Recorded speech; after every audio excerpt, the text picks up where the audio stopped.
Hello, everyone. Welcome to the Smashy Business Show. Yet another episode, and it's Friday today. It's the 25th of October, and it's the last weekday of the week. Finally, the weekend is here.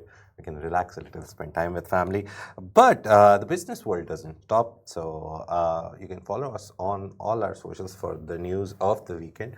But you will miss us for the show because we'll come back on Monday. We do the show Monday to Friday. Thank you very much if you have joined us already, and thank you very much for later if you're watching it later. But today we're going to talk about a lot of stuff again, as usual. I have Farah Bashir with me. She is my co-host since the last 2 weeks. And I really appreciate her help. Thank you so much, Farah. Thank you. Thank you for the beautiful introduction. How's your day? Well, my day is good. As you said, it's Friday. Yeah. And there's nothing better than the taste of like Friday. Yeah. So any weekends plans or like anything you're doing? Well, especially like, oh, I have to do this at least in the 2 days that I get for the weekend. Well, I am thinking of spending more time with my family and my sister because she's cabin crew and I don't get to spend a lot of time with her. You never know what country she is flying to or coming from. So that is very kind of like confusing, but yeah, I would want to spend time with her. And catch up on some sleep, I guess. 100%. That's the go-to plan for catch weekends. Up on some sleep. Yeah. So let's move on and let's talk about the big things that happened. Just a small intro of BRICS and the summary of BRICS. BRICS happened in Kazan, Russia on Tuesday, Wednesday, Thursday. 3 days. It continued. A lot of state leaders, a lot of head of states, including our UAE president. He was there, Indian Prime Minister was there, Chinese Premier was there, the Russian President was hosting it, everyone was there. So that happened. The Kazan Declaration came out of it on the second day. The Kazan Declaration we talked about in detail yesterday's show. So if you're listening and you want to listen whatever the Kazan Declaration was about, you can go to our previous show, yesterday's show, and listen to it. Mainly, it talked about a centralized system where all the countries would be able to eventually, when the system comes in place, pay each other in their local currencies. Apart from that, yesterday they took a whole family photo. I don't know why they called it a family photo, but 36 of the state leaders came together and took a family photo.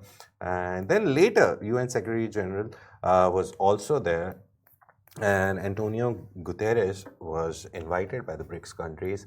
It was very last minute. No one knew if he will come or not because Russia's invasion of Ukraine is right now still a very hot topic. And UN has criticized them for a lot for doing whatever they're doing. So no one knew if he'll come or not, but he came.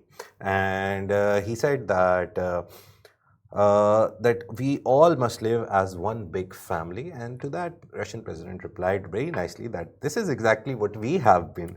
We have been living our life. Unfortunately, families often have quarrels and scandals and may have to split their assets. And he continued and said sometimes their disputes become physical as well. So this is how the Russian president replied. It was a very good tongue-in-cheek moment by the Russian president, but he said a lot of interesting things throughout BRICS. So if you haven't followed it up, go see what happened during BRICS. It's a very big conference, and it's a sign of the power dynamics, the economic power dynamics shifting towards the east. Apart from that, the FII event, Future Investment Initiatives, their conference 8th edition under the theme Infinite Horizons, Investing Today, Shaping Tomorrow, is taking place in Riyadh next week. The whole week will be events, but the main events are on Tuesday, Wednesday, and Thursday. The unofficial side events are on Monday as well, on Friday as well, the breakfasts, the networking, lunches, all that. So yeah, October 29 to 31, mark your calendars, FII event is happening.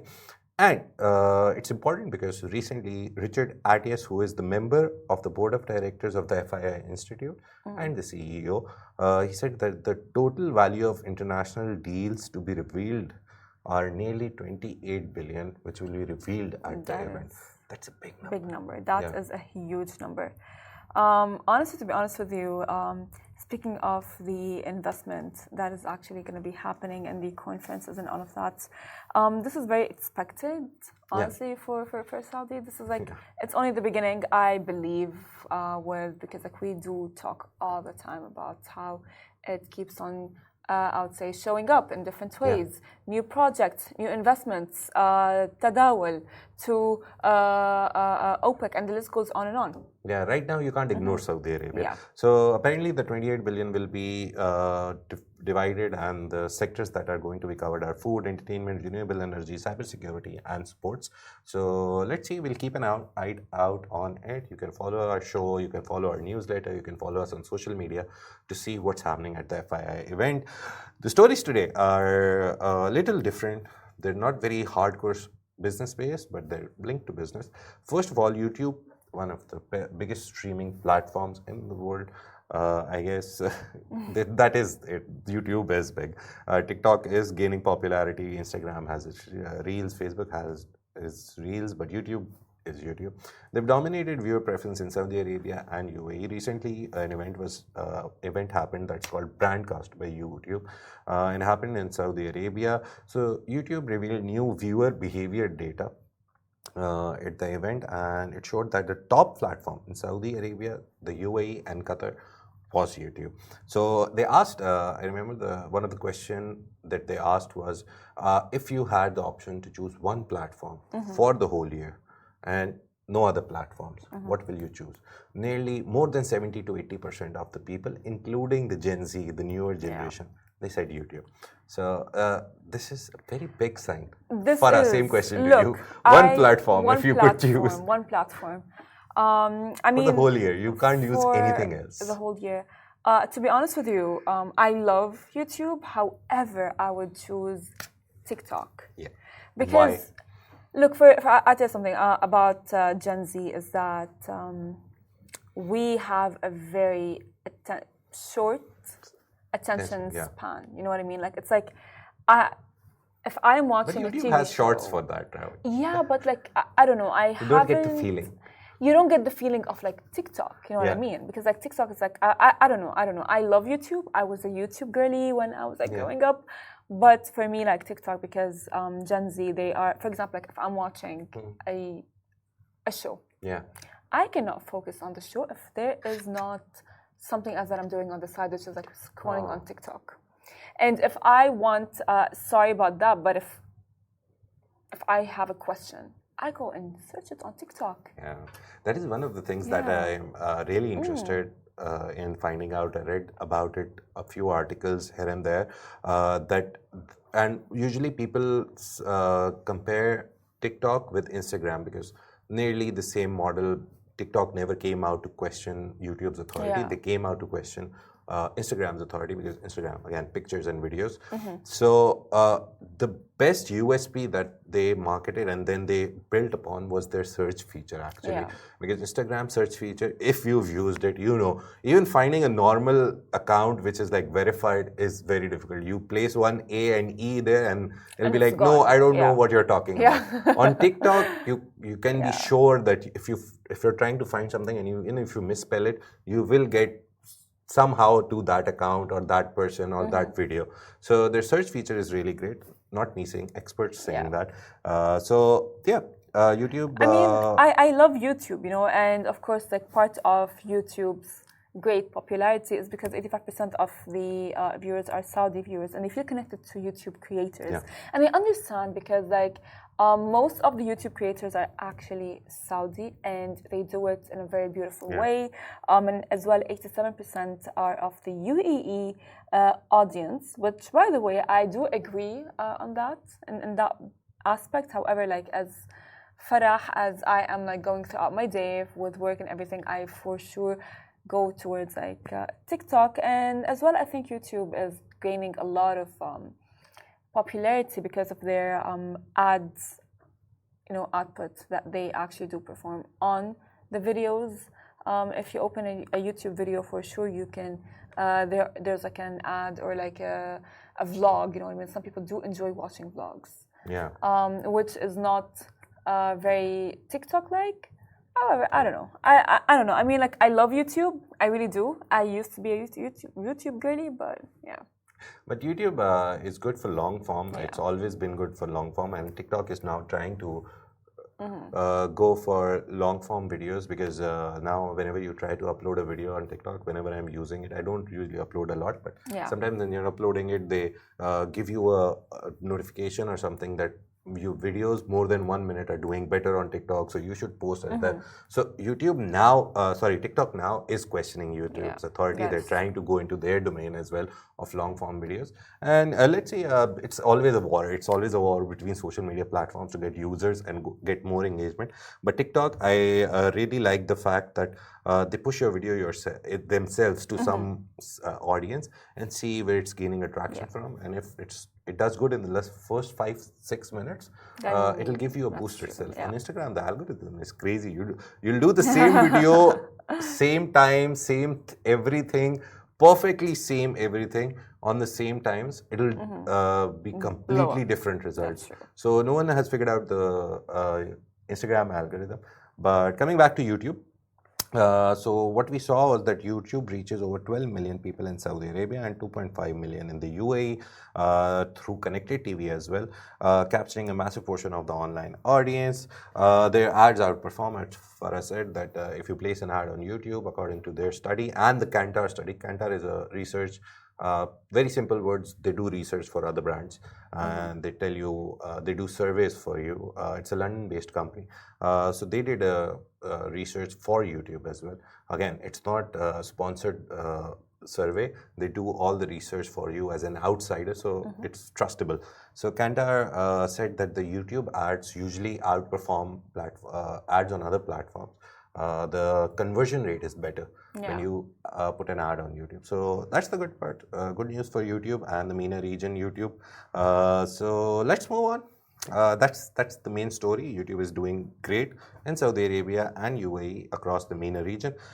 Let's move to another streaming platform, Starzplay. The CEO applauded Dubai Plays for Crackdown on IPTV Piracy. Somad Sheikh, the CEO and co-founder of Starzplay, publicly praised Dubai Plays for the decisive action against illegal IPTV operations that pirated premium content is being uploaded there. And for example, if you pay Netflix 40-50 dirhams or like $10-$15, you can get the same thing on IPTV for free. So he was very against it. He talked about the raid that was, he linked the article which said the raid was conducted on September 16. It targeted the website primeproof.com. I'm not telling you the website, so you can go now. It's closed down. So it illegally sold IPTV boxes, providing access to over 12,000 pirated channels. So a lot of channels you pay to watch their pay-per-view. So 12,000 pirated channels. I wanted this box, but I now know it's illegal. So yeah, I should buy subscriptions. And the move is a response to the criminal complaint by Disney Star, highlighting serious breaches in broadcasting rights and the damage caused to content creators and broadcasters. So it's a very good move coming from Dubai police, especially. Look, we know that Dubai and Dubai police, they combat a lot of crimes, whether it is like an actual crime or whether even if it is like an e-crime, technological crime.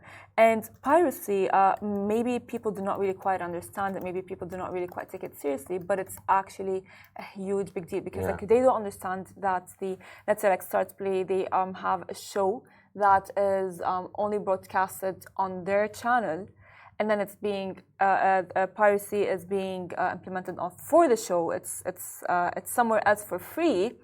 Then they are not going to be getting any views. They are not going to be getting any outcome that they actually expected beforehand. And I think that is unfair.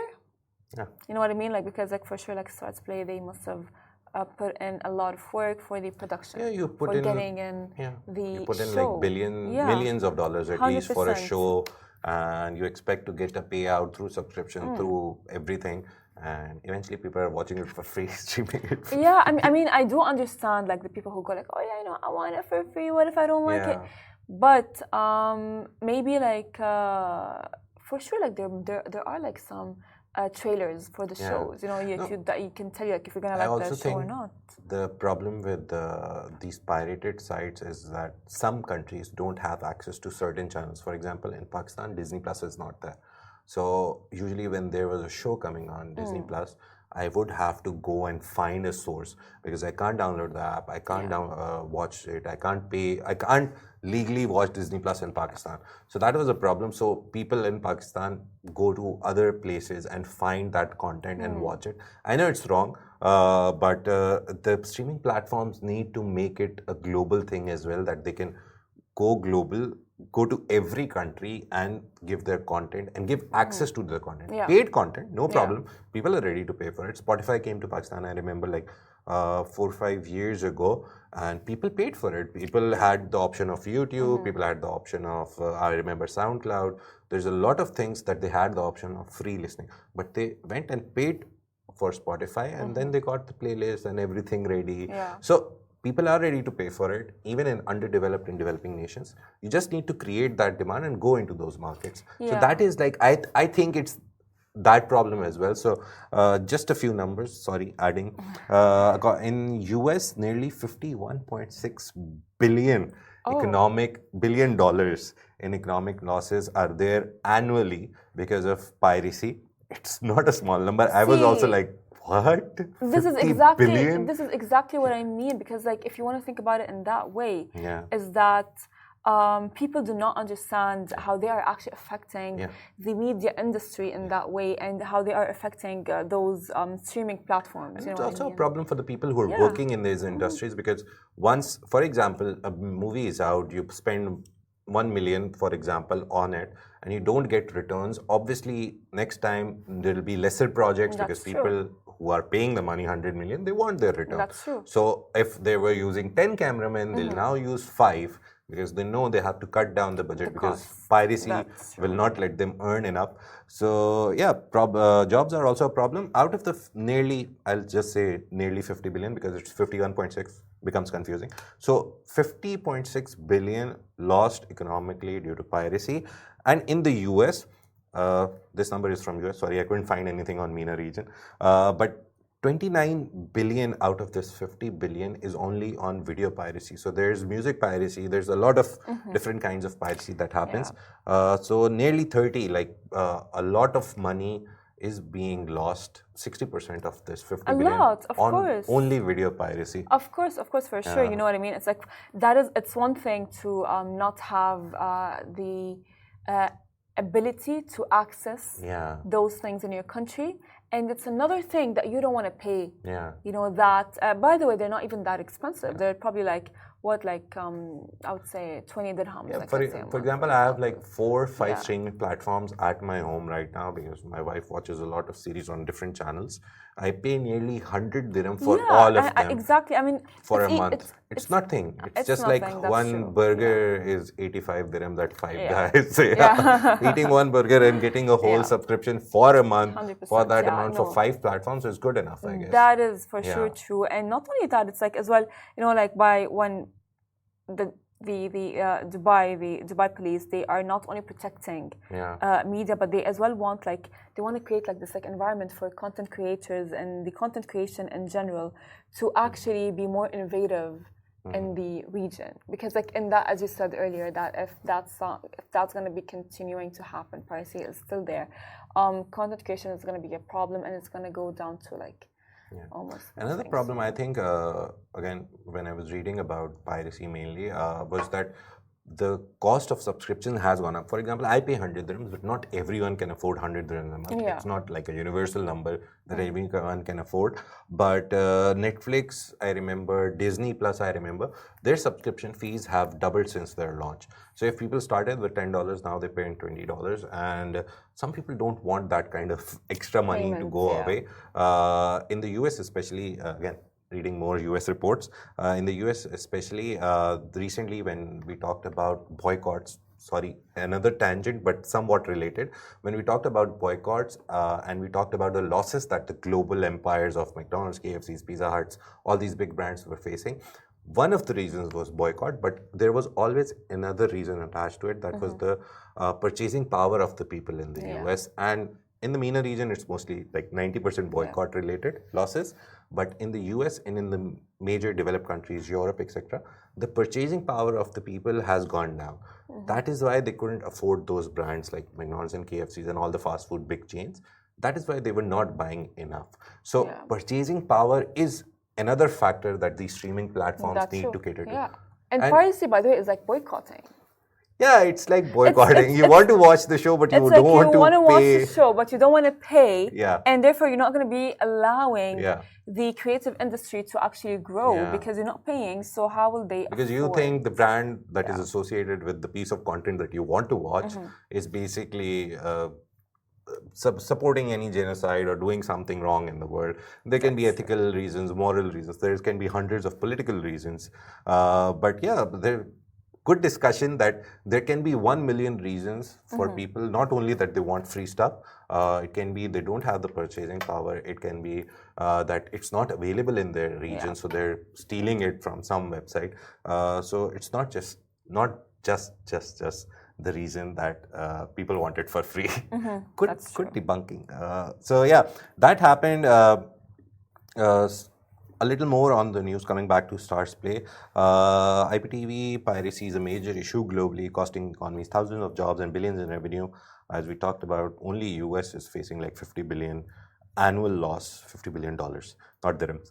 So by disrupting server operations, Dubai is reinforcing its commitment to intellectual property protection, safeguarding the future of the media industry and preserving jobs in the sector. So very good move from Dubai police, and very good that the people who reported it, they wanted action on it. That's the good part. For platforms like Starzplay, fighting piracy is essential to ensure continued growth of original content production and the creation of region-specific programming. Starzplay will continue to collaborate with local authorities to combat piracy, all this stuff. But mainly the idea is that pirated content is there. Again, remembered one more number that illegal video streaming sites, not other sites, and it just doesn't include movies and series. It also includes sports.